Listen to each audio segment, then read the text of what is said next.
Hey guys. Okay, so this video is basically my first contact with you since, well, it's been about a month now. But I had to really take a step back and get a different perspective because my point of view,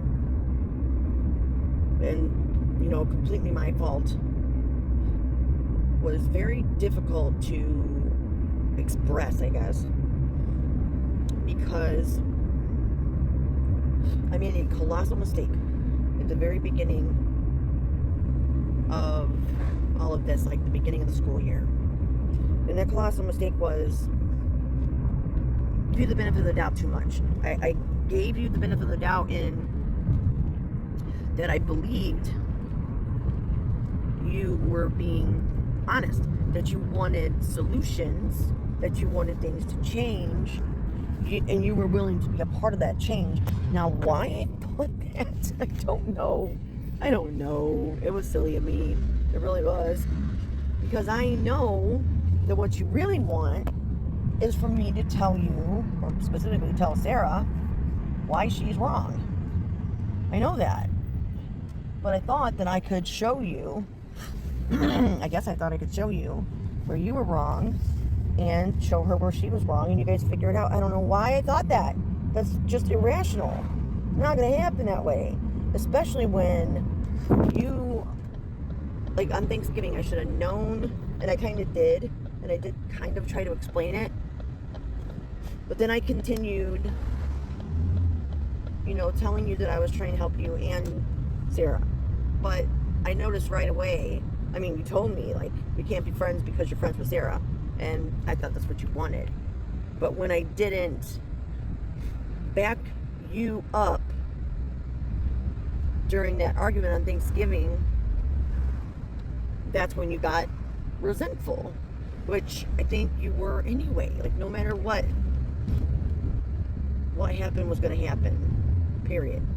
Because you're not 100% right about Sarah in your attacks on her, because you treat her the way you treat everyone else.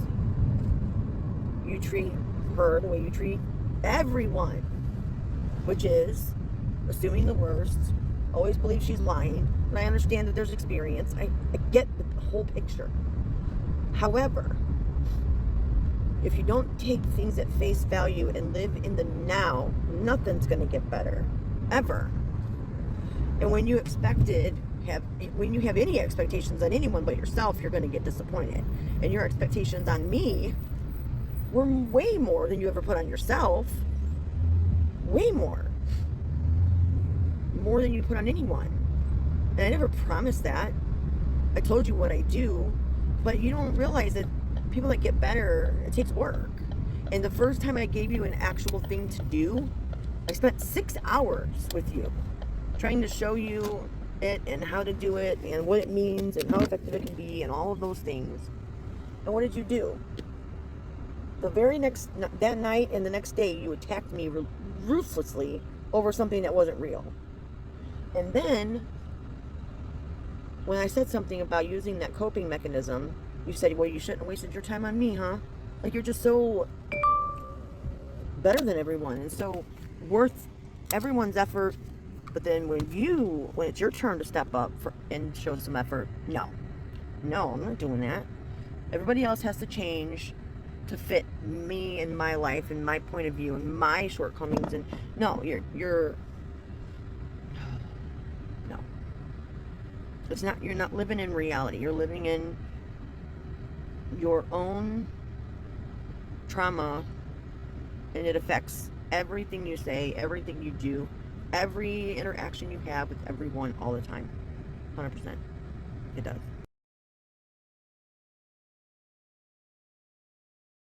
Hey, I'm making you guys a video to kind of explain what I'm sending you through email. The one is something that I truly hope that you guys will watch, listen to, take notes, and really take note of the options for help. There's a lot, and some of those things that we talked about doing are in there, but that wasn't, now I realize that wasn't your intent with me anyway. So, because the first set of tools that I gave you, and the first time I really told you, as you asked me to do in the moment, that you were reacting, overreacting, whatever, from your trauma place, but you denied it. I don't know what you think the trauma brings to your life, Joy. No, it's in your worst moments. But you weren't open to that. And also you weren't open to the truth about your actions. There were times that when you weren't winning whatever it was you were trying to win, you would try to get me to say things that just aren't true, or out of context. For example, you were saying that I thought you were a bad parent, something to do with taking the kids to Jack's warehouse. I don't even know where you were coming from with that. That was all you being triggered. And then there was when you said that when you asked me that loaded question, do I think that you keep Ava from having her freedom? And I said yes. Well, it's true. Now, you gotta realize that when I'm talking about freedom, it was something I had told you many times, but you chose to hang up this time because it won whatever you wanted to win, like I said. I was talking about her mental and emotional freedom. She has none. Freedom of speech, none. Freedom of expression, none. Those are all true statements. Physically free, yeah. But psychologically either. She can't feel free because you're afraid for her to feel free. So, anyway, that said, I hope that you can see that the last 9 months, there was a lot that I put my son through, because, I have to see my part in everything. I wish I could, get you to do that, but I never see you doing that, ever. But, I have to tell you this because you don't empathize either. You're only thinking from your point of view. There is no other point of view in your eyes. But there is, because you're not the only one in life. You're not the only one in the situation. But I put up with a lot. You admitted that at one point, that I was the only friend that told you how it was and stuck around. But you have this habit that you've built of discarding people. You build them up, bring them in, and then you start to slowly tear them down. You demean and discredit and demoralize, and then you discard. This is your pattern. It's called lots of things, but gaslighting is mainly it. For Ava, it's trauma bonding and Stockholm syndrome. It's real serious stuff. That's what it is. And there's recovery for it, but I really am kicking myself for putting Nathan what he was put through, then to eventually end up taking the fall for something that he did that protected himself. And he was trying to protect Ava. He's probably the only friend that would stand up to you for her. And that's what he was doing. And haven't you thought that maybe it's strange that he was comfortable saying those things to her?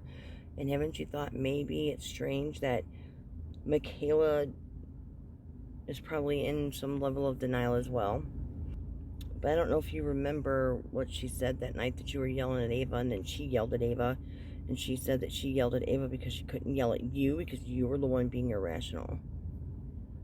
And it was true. Very true. But she couldn't yell at you.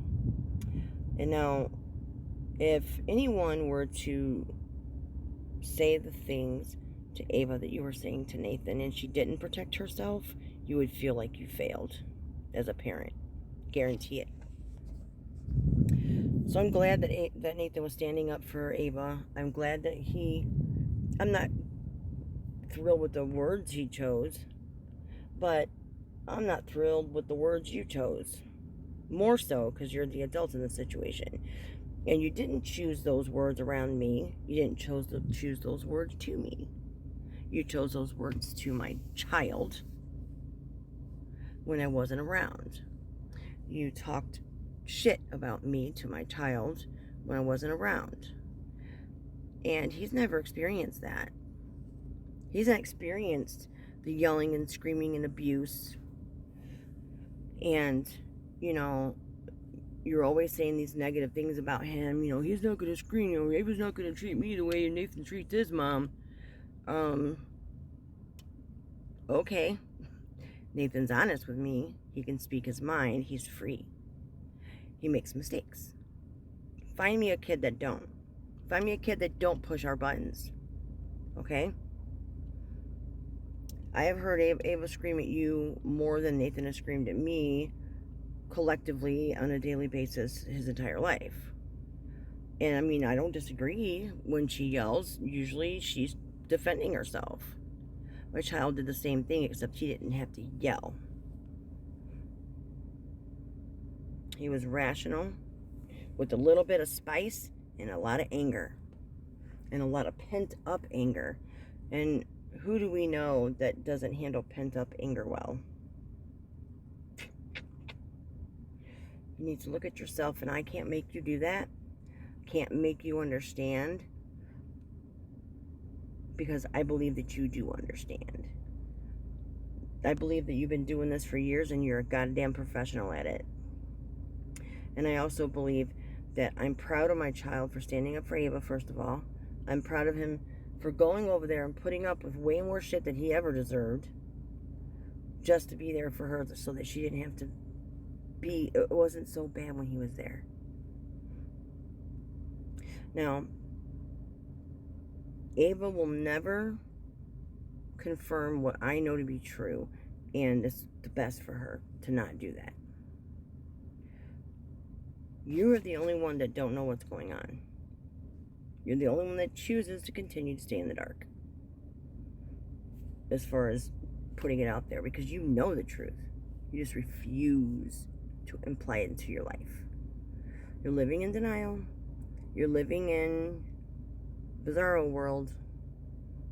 And I know you're terrified of so many things, but you are literally living the life that is creating the things you're scared of. And it's sad. Manage things is to not take them personally, okay? I had no problem at all not taking Vicky personally in any way, shape, or form. Any type of temper tantrum she wanted to throw, not only did I not take it personally, I can examine it from a professional point of view and literally just look at it from what it's really showing me.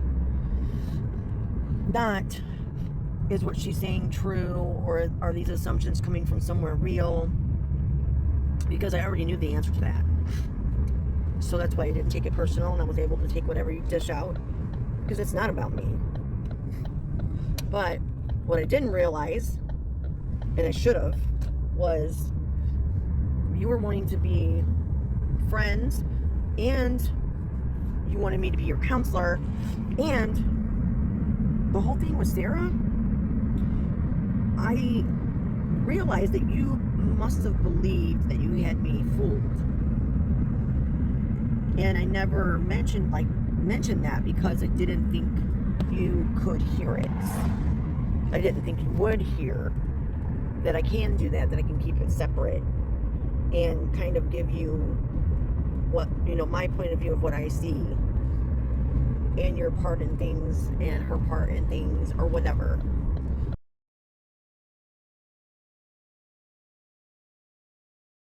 We were practically living together for 9 months We were always together or making plans, or the kids were always together. And that's a good thing. But when the therapy got intense, when it was time to say the hardest things, the toughest things to say, and to give you the harsh reality of your circumstances, being you were severely abused and traumatized, and you were re-traumatized in November, that was one of the key things that we didn't take into account, did we? You were definitely re-triggered and re-traumatized deeply, losing your mom.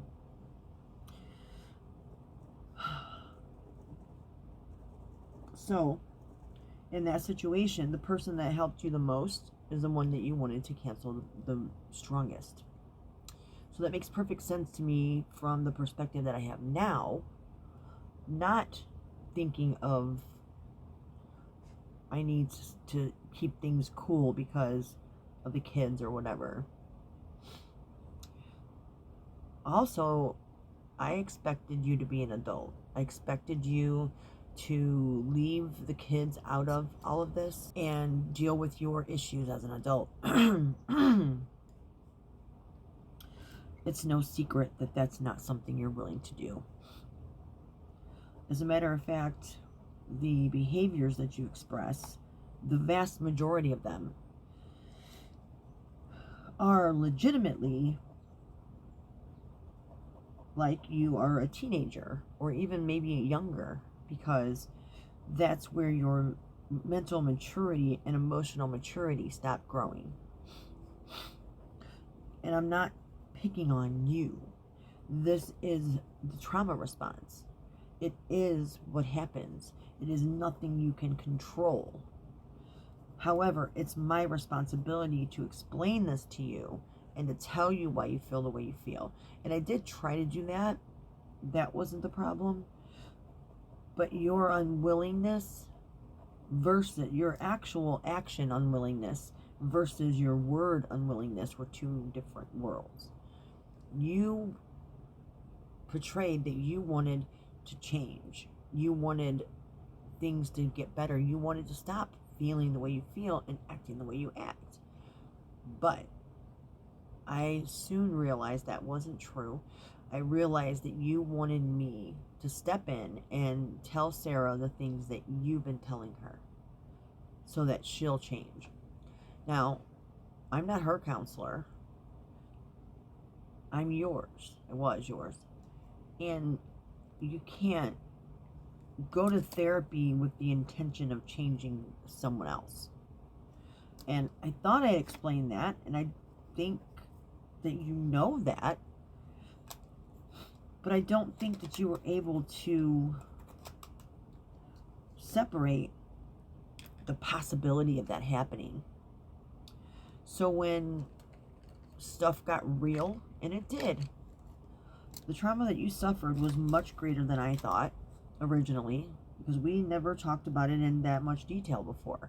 And still, it wasn't great detail, but it was more than enough to tell me why you are who you are, and why you feel the way you feel, and why you do the things you do.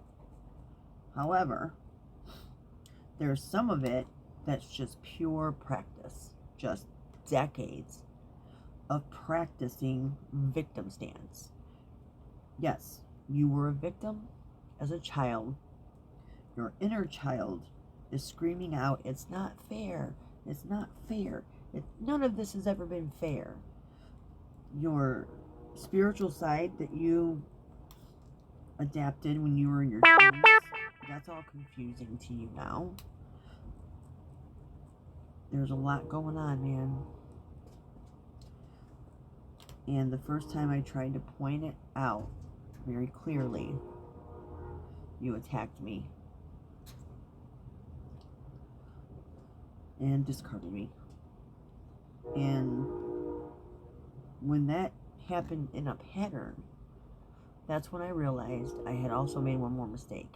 I had excluded diagnosis of NPD, narcissistic personality disorder. I excluded that from the mix. Unfortunately, I shouldn't have, because that's absolutely what you're experiencing. You're most definitely highly narcissistic. And why do I say that? Because the pattern of a narcissist, especially a covert, but you're a little bit of both, overt and covert. And the difference is in some of the videos that I'll send you, but overt is the Vicky that walks around with a gun on her hip and runs her mouth and all that and drinks a lot. And the covert is the one that cries about having flashbacks that she never had before and is just worried about raising her granddaughter in this crazy world. But somewhere between that lies the real you. And you wanted me to fix the things that were broken, but not in you.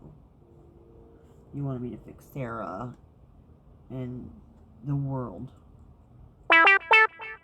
Sorry I let you down. But getting me to agree with you and try to push what's right onto Sarah isn't how it works at all. At all. It's just simple. There's no explaining that. It's just the way it is. It doesn't work that way. So, that said,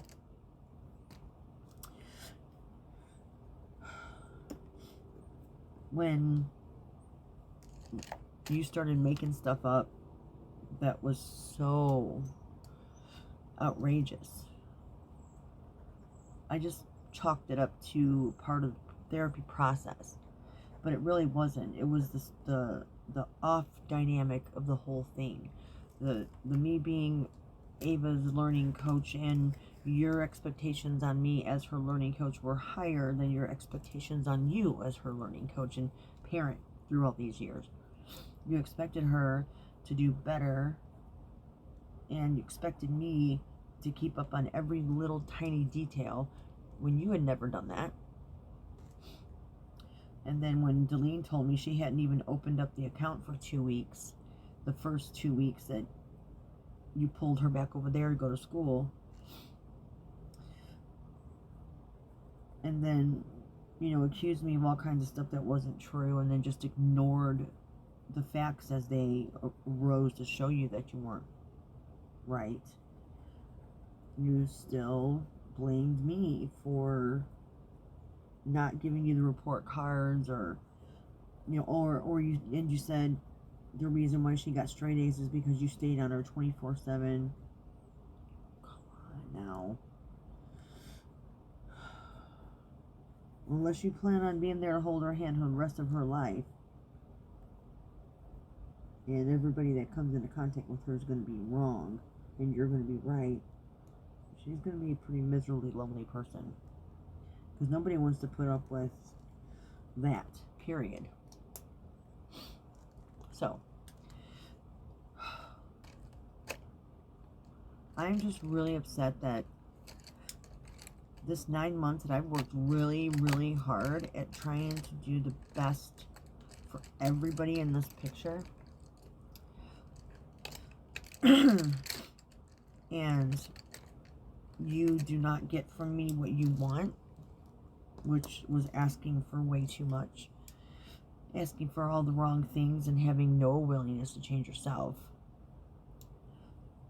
You needed to find or catch me doing something wrong, and you couldn't, because I don't live that way. It's not me anymore. And even some of the things you accused me of, I didn't even do back in the day. Anyway. Oh, shit, it's getting dark. I gotta change this light.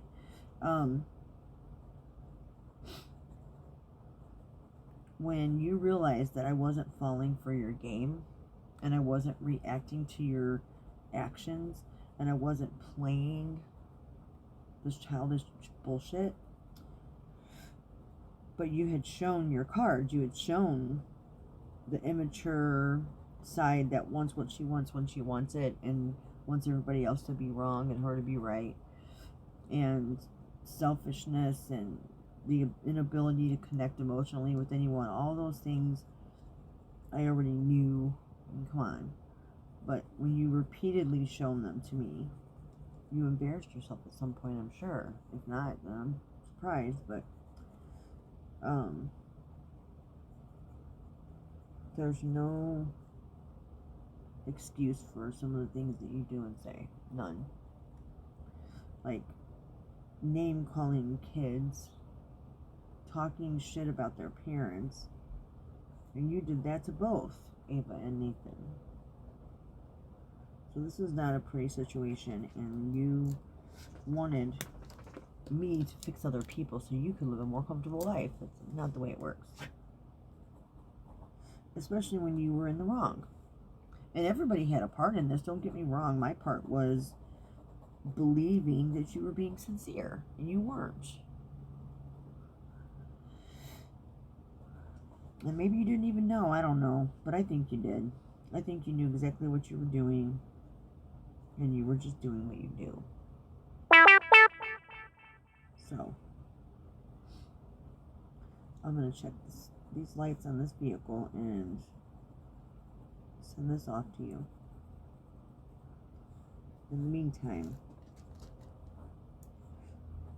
I want you to think about this whole thing and how it all went down and how Nathan ended up being at fault for everything. And he ended up being the bad guy. Why is it that you didn't tell me what a terrible parent I was?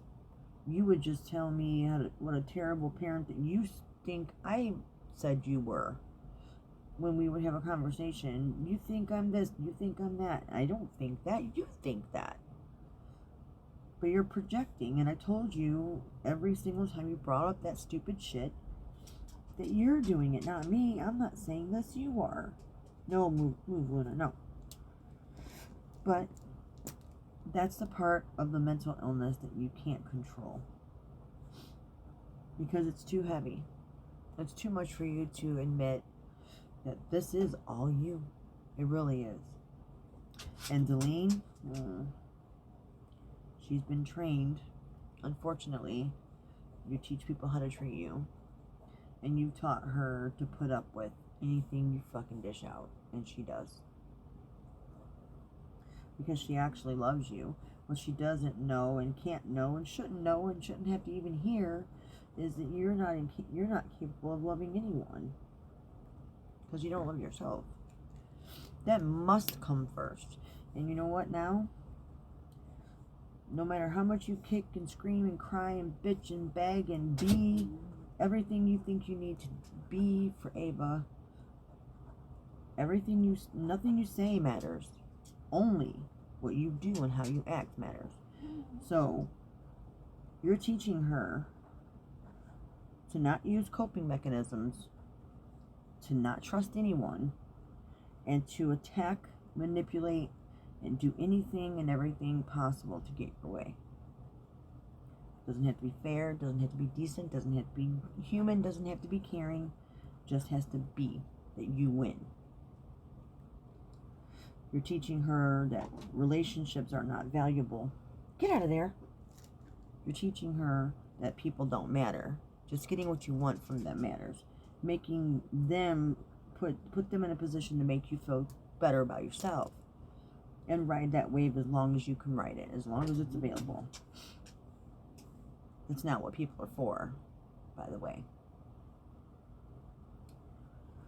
And it's almost like she has this natural, sweet system. Mental, emotional, psychological, physiological. And you are beating the fuck out of it every day. So that she ends up like you. And she has a real chance to not do that. She has a real chance to win, to grow up and not be like you. Not be brainwashed by you. Right now, she's so trauma bonded.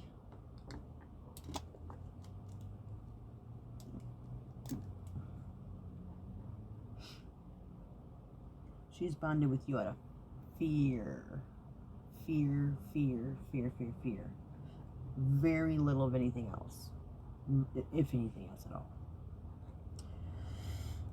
So, with all that said, I hope you'll get help, and I hope that you'll give Ava a chance by letting her be a human and stop treating her like an extension of yourself.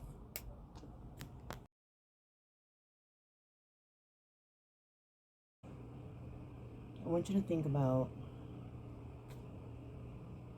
all of the people in your life that you have canceled, that you found yourself being a victim of for some reason. You decided they weren't good enough and you canceled them. The people that got out before things got dark and before you started attacking their children. Think about if anyone were to make the comments to Ava like you make to Nathan. What if a parent were to say something negative about you and Deline, which used to be your greatest fear? I know that. What if, what if they were to say, what's wrong with your grandma? Is she crazy? All these would be legitimate statements. I wouldn't say that to a child, but that would be mild in comparison to what you would say. You can't empathize, and it's dangerous, because if people start doing to you what you do to them and their children, you would literally just snap. It would be the end of you. You couldn't take it. You could not take somebody treating you or your children or your wife, your family, the way you treat people. You couldn't handle it. I think that's why you do it. You just want to make sure you're on the offensive all the time. Well, you are. But it's a miserable way to live because it's fantasy.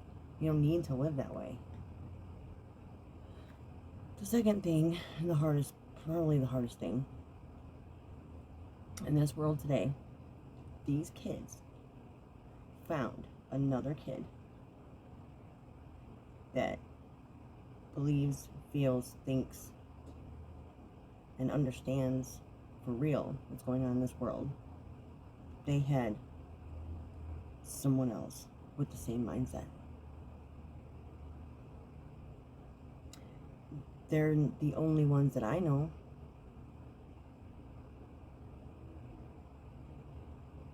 I just hope neither one of them get lost, because they're alone in that.